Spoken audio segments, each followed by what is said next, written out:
বন্ধুরা, আপনাদেরকে নমস্কার। ভারতের ইতিহাসে এই প্রথম, আইপিএলের ইতিহাসে এই প্রথম রাজস্থান রয়্যালসের 14 বছর বয়সী একটি বাচ্চা ছেলে বৈভব সূর্যবংশী সেঞ্চুরি করেছে। সব থেকে ছোটো বয়সী বাচ্চা ছেলে। ওকে অবশ্য বাচ্চা ছেলে বলা উচিত হবে না, কিন্তু সব থেকে বয়স কম তার।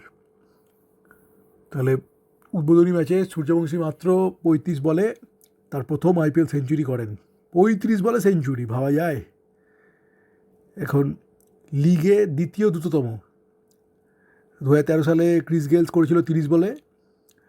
আর 14 বছর 32 দিন বয়স এখন ছেলেটার। সে সূর্যবংশী 2013 সালে বিজয় জোলের তখন বয়স ছিল 18 বছর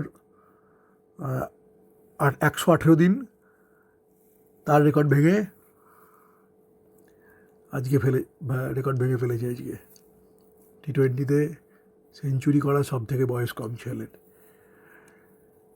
রশিদ খানের বলে ছক্কা মেরে জয়পুরের দর্শকদের উচ্ছ্বাসে ফেলে দেন তিনি। এই ঝোড়ো ইনিংসে 11টি ছক্কা, 7টা চার, কিন্তু শেষ পর্যন্ত তিনি 38 বলে 101 রান করে প্রসিদ্ধ কৃষ্ণের বলে আউট হন। অসাধারণ, এই ছেলে ট্যালেন্ট আছে। ভারতের অন্যতম সেরা ব্যাটসম্যান হওয়ার সম্ভাবনা আছে ছেলেটার। মনে রাখুন, সচিন তেন্ডুলকর কিন্তু এরকম 14-15 বছর বয়সেই খেলা শুরু করেছিল। সচিন তেন্ডুলকরের রেকর্ড বিরাট কোহলি ভাঙতে পারেনি, কিন্তু এই ছেলেটারও কিন্তু সুযোগ আছে সব রেকর্ড ভেঙে দেওয়ার। দেখা যাক ভবিষ্যৎ কী বলে।